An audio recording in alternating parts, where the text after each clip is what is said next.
नाही, सन्माननीय उपमुख्यमंत्री काल शिवसेना शिवसेना गटनेते ऑफिसच्या कार्यालयाच्या ओपनिंगला आले होते. तसं आम्हालाही मित्रपक्ष म्हणून निमंत्रण होतं, त्या निमंत्रणाला आम्ही गेलेही होतो. त्याचबरोबर जे काही 2 दिवसात 15 तारखेला महासभा झाल्यानंतर सन्माननीय मनोज शिंदेनी जे काही आक्षेप घेतला असेल, तसंच सभागृह नेत्यांनी जे काही केले तर त्याला एक भारतीय जनता पार्टी आणि उपमहापौर म्हणून जे काही त्यांनी आमच्यावरती ॲक्सेप्ट घेतलं होतं त्याचं उत्तर देणं हे गरजेचं होतं.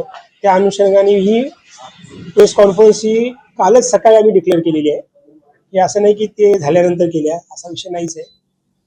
मात्र असं असताना युती धर्म पाळला जात नाही की बाजूला सांगतात, दुसरीकडे तुम्ही देखील म्हणतात की कुठेतरी आमच्या प्रस्ताव ज्या मागण्या आहेत त्या पूर्ण केल्या जातात. वारंवार असे वाद जे आहेत ते समोर येतात. यापूर्वी देखील सभा झाली तेव्हा देखील अशाच प्रकारचा वाद होता. आता देखील वाद सुरू आहे.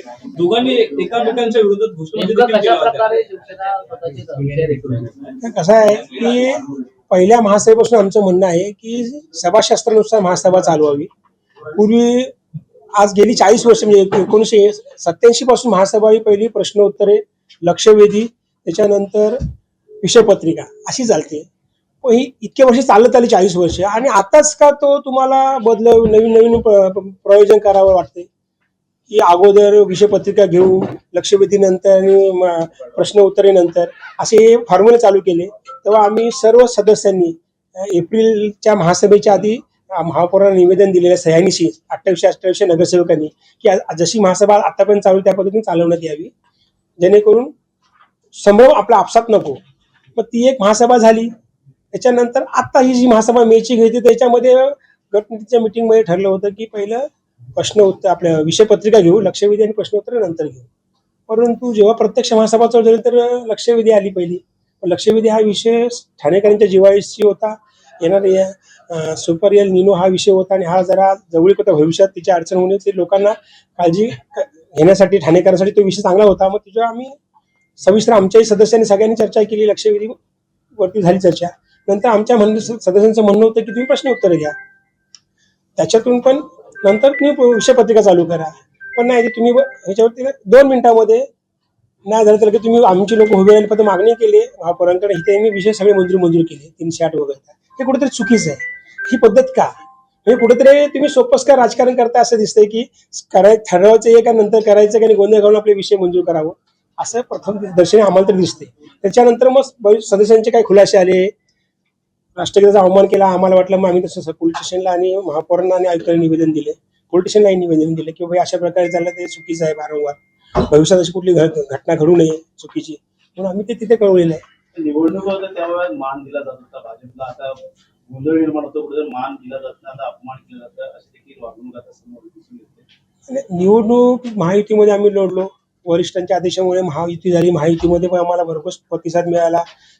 हातात हात घालून आम्ही निवडणुका लढवले. त्यानंतर सत्तेचं समीकरण जेव्हा आलं, आज स्पष्ट बहुमत शिवसेना पक्षाला मिळालेलं आहे. त्याचबरोबर भारतीय जनता पार्टीचा पण 100% स्ट्राईक आहे. जवळ 28 नगरसेवक आहेत. महायुती म्हणून आपण जर महापालिकेत सत्ता स्थापन केलेली आहे तर ते कामकाज महायुतीच्या हिशोबाने चालावं, विषयावर चर्चा व्हावी हीच आमची मागणी आहे. माफक की विषयावर चर्चा व्हावी आणि विषय मंजूर करावे. बाकी आम्हाला कुठल्याही गोष्टीला विरोध नाहीये. परंतु काय वाटतं, शिवसेनेचं संख्याबळ जास्त असल्यामुळे वारंवार भाजपला डावललं जातं असं तुम्हाला कुठेतरी वाटतंय का? बोलून दिलं जात नाही सभागृहात? नाही, आता सभागृहाच्या 3 महासभेचे मी थोडक्यात पोस्टमॉर्टम केलंय. तर फक्त भारतीय जनता पार्टीला 3,05,00,000 28 सदस्यांना निधी मिळालाय. विरोधी पक्षवाल्यांना जवळजवळ 4.5 कोटीचा निधी मिळालेला आहे आणि 153 कोटी शिवसेना पक्षाच्या नगरसेवकांना निधी मिळालेला आहे मागील 3 मे महिन्याची महासभा सोडून. त्याच्यावर आम्हाला कुठलं वाटतं की लोकांनी आम्हाला निवडून दिलं, आमच्या प्रभागात पण कामं झाली, पण आमची पण कामं आहेत, आम्ही पण कामं तुमच्यावर ठेवलेत, पण ती कामं काय येत नाहीत महासभेत, मंजुरीला काय येत नाहीत किंवा का नाही घेतलं जात. कुठेतरी आम्हाला वाटतं की बाबा आम्हाला तुटक त्याची वागणूक देतात हे दिसते. मग आम्ही वरिष्ठांना कळवलंय, वरिष्ठ त्याच्यावर डिसिजन घेतील. सर, तुम्ही मगाशी म्हणालात की निवडणुकीपूर्वी तुमची स्वबळावर लढण्याची तयारी होती, मात्र युतीमध्ये महायुतीमध्ये लढावं लागलं, त्यामुळे तुमचं नुकसान कुठेतरी झालं. 2017ला पण महायुती नव्हती, तेव्हाही स्वबळावर आम्ही लढलो होतो आणि तेव्हाही आमचे 23 नगरसेवक निवडून आले होते. जेव्हा आता आम्ही सर्व त्या 2017 पासून 2022 पर्यंत किंवा मला आज 26 पर्यंत आम्ही स्वबळाच्या हिशोबाने तयारी केली होती. आणि तसं आमच्या सर्व त्या तत्कालीन नगरसेवक, तसे जिल्हाध्यक्ष असतील, दोन्ही आमदार असले आमचे केळकर साहेब आणखी निरंजन डावखरे साहेब, ह्या सगळ्यांचं मत होतं की आपण मैत्रीपूर्ण लढून आल्यानंतर आम्ही एकत्र येऊ. पण काही वरिष्ठांना ते नाहीये. वरिष्ठांनी सांगितलं की नाही आपण युतीत जायचं, मग आम्ही युतीत गेलो. युती धर्म पाळला, सगळ्यांनी प्रामाणिक काम करून. जिथे बीजेपीचे नगरसेवक होते तिथे ते निवडून, जिथे शिवसेनेचे होते तिथे बीजेपीच्या लोकांनी काम केलं, जिथे शिवसेने तिथे बीजेपीचे होते तिथे शिवसेनेच्या लोकांनी काम केलं. अशा प्रकारे जवळजवळ 108 नगरसेवक निवडून दिले 131 पैकी. म्हणजे स्पष्ट बहुमत ठाणेकरांनी दिले. पुढे असंच चालावं असं आमचं मत आहे. पण जो ह्या 4 महासभेचा बघितला तर कल कुठेतरी वेगळा दिसतोय. मग त्याच्या कुठेतरी एक वाक्यता आली पाहिजे. पण महायुतीमध्ये लढल्यामुळे कुठेतरी भाजपचं नुकसान झालंय. येणाऱ्या काळामध्ये युती धर्म पाळला नाही तर भाजप युती धर्म पाळेल का? तो विषय सन्माननीय फडणवीस साहेब आपला आणि प्रदेशाध्यक्ष यांना आम्ही कळवलंय. पण ठाण्यात महायुतीमध्ये लढल्यामुळे कुठेतरी भाजपचं नुकसान झालं असं नक्कीच नुकसान झालेलं आहे. कारण आम्ही गेल्या वेळी 23 होतो, यावेळी आम्ही 100% भाजप, ह्या हिशोबाने आम्ही 33 प्रभागात आम्ही तयारी केली होती निवडणुकीची. पण जेव्हा युती झाल्यानंतर आम्हाला कसं तिकीट वाटपामध्ये आमचं नुकसान झालंय, त्याच्यामध्ये संख्या आमची कमीच आहे.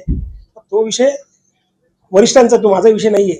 आता विषय आमचा महापालिकेतला जनतेला न्याय द्यायचा विषय. मगाशी तुम्ही उल्लेख केला की सत्तेतून बाहेर पडू, आम्ही देखील राजीनामा देऊ, त्यांनी देखील राजीनामा द्यावा. आता काही सन्माननीय सदस्यांनी की सत्तेत राहू नका, तुम्ही विरोधी बाकावर बसा, असं जे भाष्य केलंय शिवसेनेच्या सन्माननीय काही सदस्यांनी, तर ते प्रश्न आल्यामुळे त्यांनाच मी विचारतोय सन्माननीय सदस्यांना, आपण जेव्हा महायुती म्हणून लढलो तर सर्वांनी मिळून माझ्यासहित महायुती म्हणून आपण राजीनामा देऊया आणि जनतेत जाऊया. जनता ठरवेल कोण विरोधात आणि कोण सत्तेत. ते आपले जे नेते आहेत रवींद्र चव्हाण यांची सर्व नगरसेवकांनी भेट घेतली होती. काय म्हणणं त्यांच्याकडे मांडलंय आणि पुढे रवींद्र चव्हाणकडे आम्ही गेल्या 4 महासभेचा सगळा लेखाजोखा आढावा आम्ही प्रदेशाध्यक्ष रवींद्र चव्हाण साहेबांकडे दिला.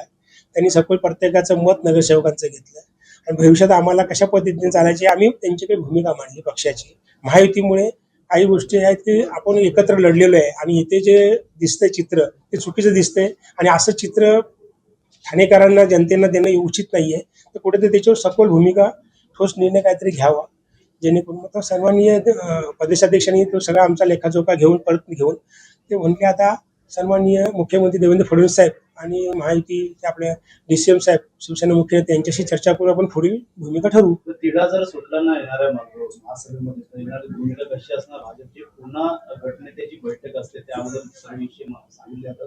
पुन्हा तिढा सुटला तर तिढा हा विषय एकच आहे आमचा, किंवा विषयावर चर्चा झाली पाहिजे, सभा सभा चालवावी, हे 2च विषय आमचे आहेत. बाकी कोणावर आमचं ॲलिगेशन नाही आहे. आणि जे काय असेल कामं ही झाली पाहिजेत आणि नगरसेवक निधी प्रभाग निधी या नगरसेवकांकडे लवकर आला पाहिजे. पावसाळा जवळ आलेला आहे. प्रत्येक नगरसेवकाच्या वार्डात परिस्थिती वेगळी आहे. तर त्या परिस्थितीला जे नवखे नगरसेवक निवडून आलेले आहेत तर त्यांना जास्त लोकांची अपेक्षा आहे. तर त्या लोकांची कामं निधीच नसेल ते कामं कशी करणार. तर तो जरा तिढा लवकर सुटावा अशी आम्ही आमच्या प्रदेशाध्यक्षांकडे मागणी केलेली आहे. रवींद्र चव्हाण देखील त्याशी आलेले का बैठकीत त्या नगरसेवकांच्या नाराजी व्यक्त केली आहे? तर त्यांनी त्यांचं मत मांडलं नगरसेवकांनी सगळ्या 4 महासभेतलं. आणि पुढे कशा पद्धतीने आम्ही चालायचं, जर असे विषयावर चर्चा होत नसतील, आमचे विषय घेतले जात नसतील तर काय करायचं, ती भूमिका आम्ही प्रदेशाध्यक्षांकडे मांडली. सर, वारंवार उद्धव बाळासाहेब ठाकरे सेना असेल किंवा काँग्रेस असेल या संपूर्ण गोंधळाकडे असं बघतात की नागरिकांची दिशाभूल करण्यासाठी हे 2 मित्र पक्ष वारंवार गोंधळ घालतात आणि सगळे विषय मंजूर करून घेतात. यामध्ये टक्केवारीचा देखील कुठेतरी आता ज्यांनी टक्केवारीचा विषय काढले त्यांनी पहिले नगरसेवक म्हणून निवडून यावं. आज त्यांचे किती सदस्य आहेत? एकेकाळी त्यांचे 60, 65, 70 सदस्य होते, आज 1 सदस्य येऊन बसलेत. राहिले काँग्रेस तर आज 100% काँग्रेस मुक्त झाले ठाण्यातून. तर त्यांनी त्यांचं पहिलं आत्मपरीक्षण करावं आणि नंतर याच्यावर बोलावं.